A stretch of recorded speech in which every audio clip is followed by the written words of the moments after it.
The streets of Birmingham, England, packed today with fans who wanted to say their goodbyes to Ozzy Osbourne. The world watched it happen.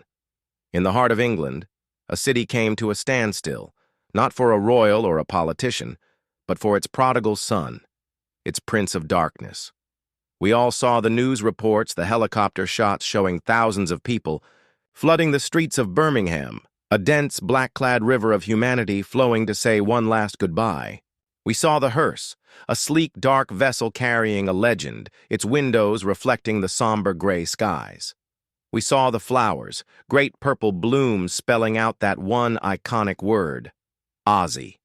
The world heard the sounds too, the roar of the crowd, chanting his name in a rhythmic wave, Ozzy, a sound that once filled stadiums, now echoing down Broad Street as a final, heart-wrenching salute.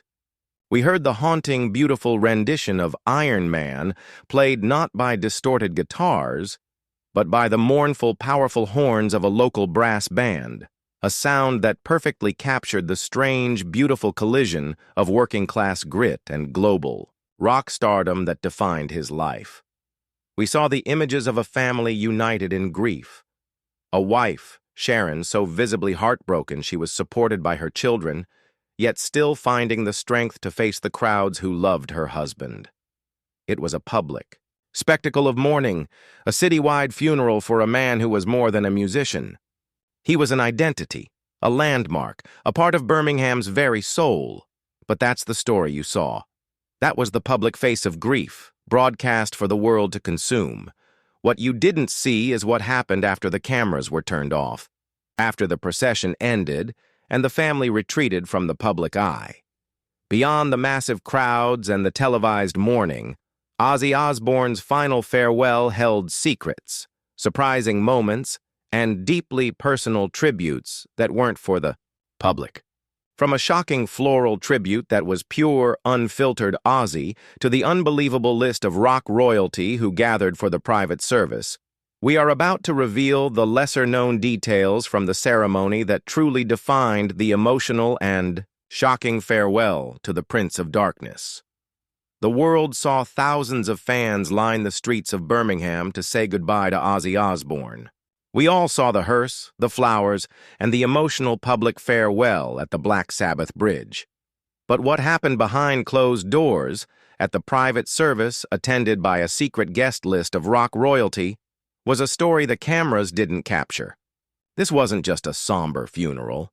It was a final, defiant celebration filled with laughter as much as tears. A send-off so uniquely Ozzy that it could never have been televised.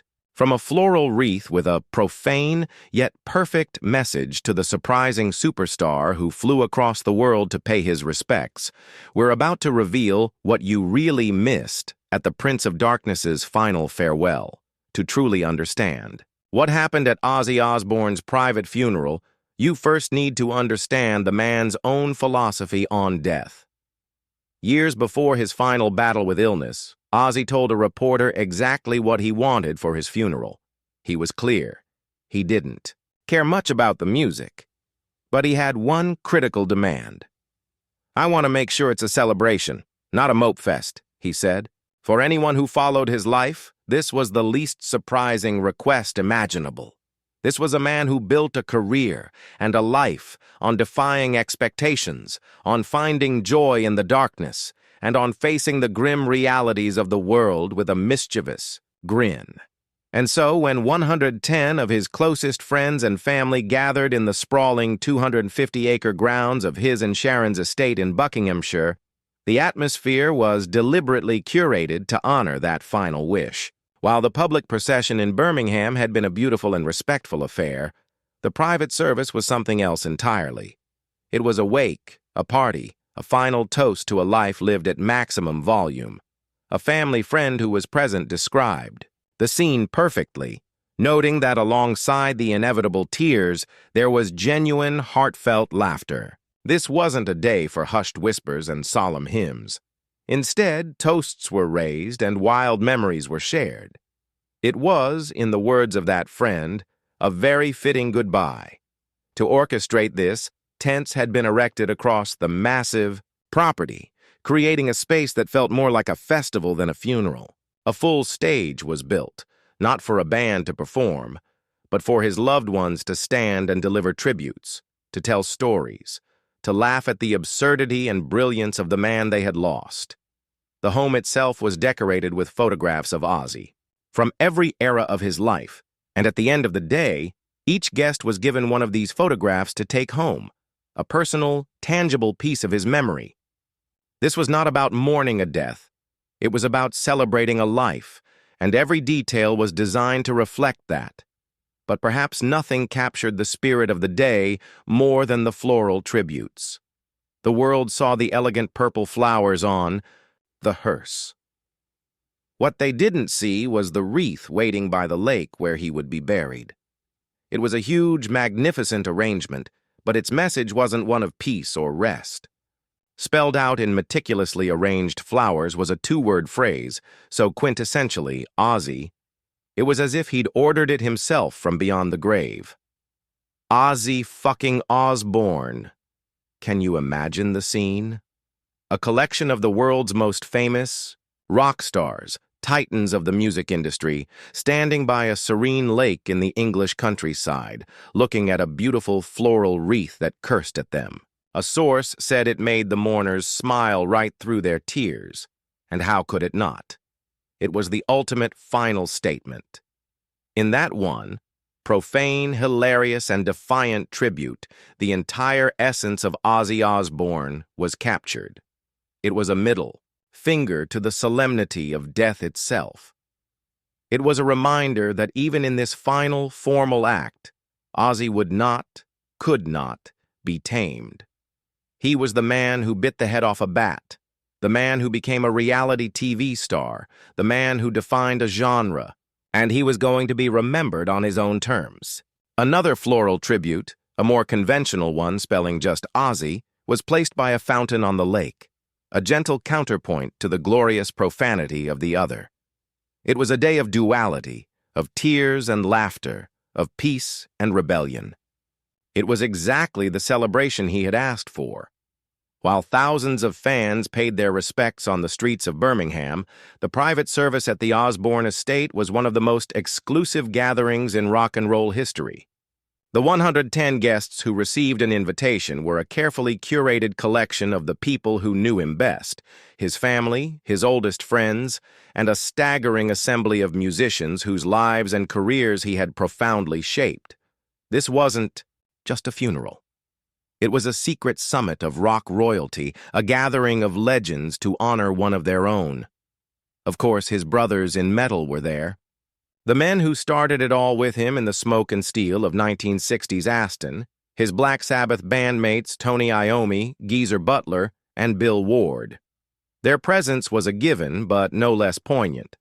These were the men who had forged a new sound with Ozzy, who had weathered the dizzying highs and crushing lows of fame alongside him. For them, this was the final, quiet end to a 50-year saga of music, friendship, and brotherhood. His solo career was represented by the men who helped him redefine himself as a global superstar. His longtime guitarist, the phenomenal Zakk Wylde, was there to say goodbye to his boss and mentor. Metallica's Robert Trujillo, who played bass for Ozzy in the 90s, also attended, a testament to the loyalty that existed within the Osbourne touring family. And then there was James Hetfield, the frontman of Metallica, the biggest metal band on the planet. Hetfield's presence was hugely significant.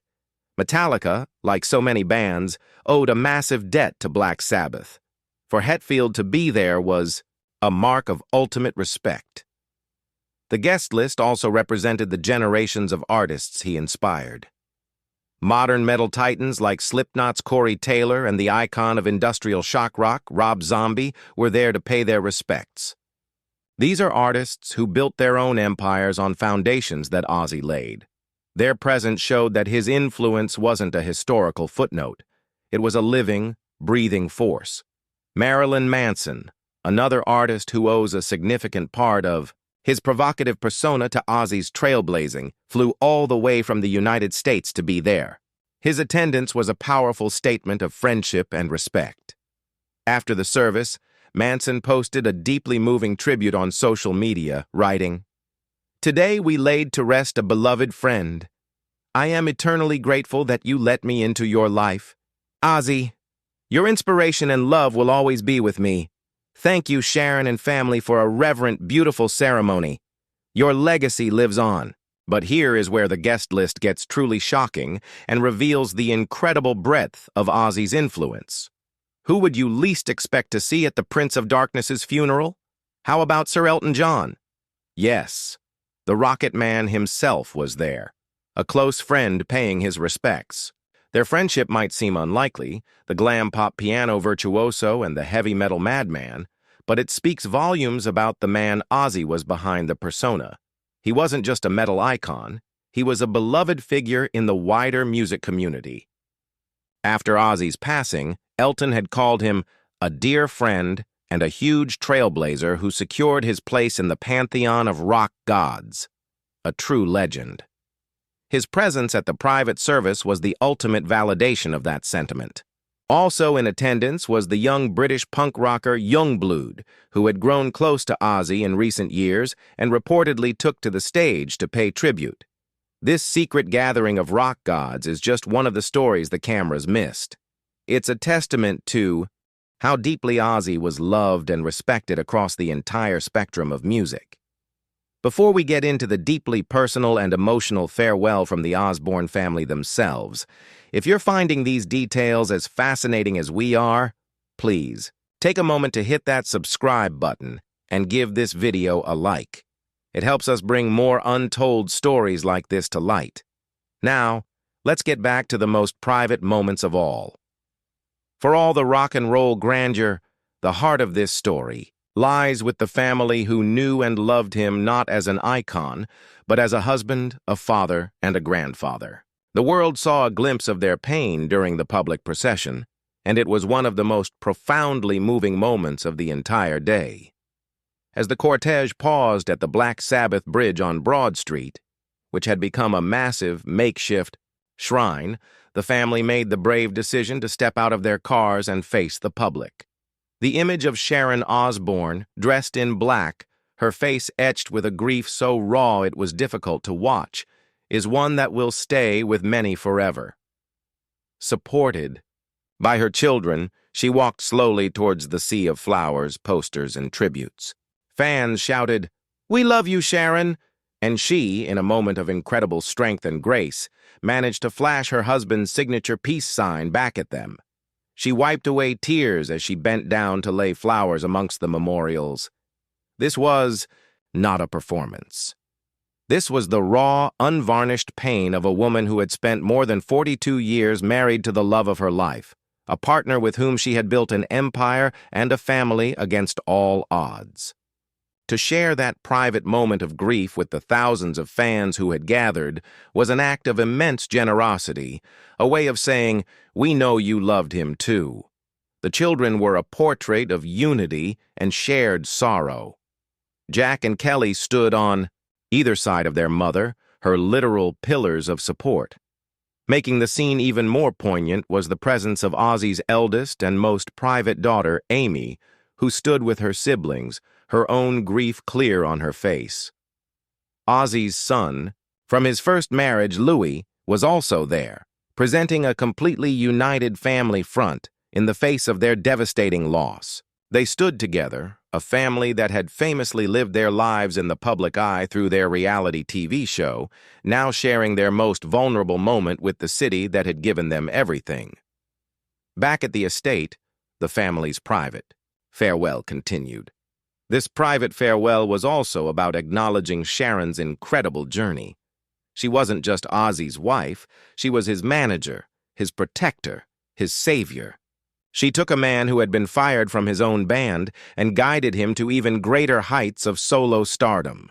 She stood by him through addiction, infidelity, and severe illness. To see her at the funeral, so utterly heartbroken, was to witness the end of one of modern music's greatest and most tumultuous love stories. Her strength in the face of such a loss, and her willingness to share it, was perhaps the ultimate tribute to the unbreakable bond they shared. Every story must have an end, and the final chapter of Ozzy Osbourne's earthly existence is as poetic and fitting as his life was chaotic and brilliant. After the toasts had been made and the stories shared, it was time for the final farewell. Ozzy's final resting place was not to be a crowded public cemetery. Instead, he chose a place of peace, a place of privacy, a place that was simply and profoundly home. He was buried at a beautiful, serene spot beside a lake on the family's 250-acre Buckinghamshire estate. It was a location he had chosen himself. Think about the symbolism of that choice. This is a man whose life was defined by noise, by screaming crowds, by roaring amplifiers. Yet, for his final rest, he chose the tranquil quiet of the English countryside, by the water. It suggests a man who, after a lifetime of being the public's Prince of Darkness, simply wanted to come home. This story is made even more beautiful by a detail from his autobiography, where Ozzy expressed a wish for a crabapple tree to be planted over his head. A tree represents life, growth, and roots. The idea of becoming part of the land he loved so much is a beautiful and poignant final image. It's the ultimate act of going back to the beginning, not just to his musical roots, but to the earth itself. Even in this peaceful final act, his rebellious spirit had to have the last word. As we mentioned, the infamous Ozzy fucking Osbourne wreath was placed by the lake, a defiant statement marking his grave. It ensures that even in this place of quiet beauty, his untamable essence would forever be present. It was the perfect paradoxical epitaph. A curse word blooming amongst the flowers, a rock and roll sneer in a place of perfect peace. The timing of his passing on July 22, 2025, made this final farewell all the more shocking. Just over 2 weeks before, he gave the world one last monumental gift. At the Back to the Beginning farewell concert at Villa Park in his beloved Birmingham, he reunited with the original lineup of Black Sabbath.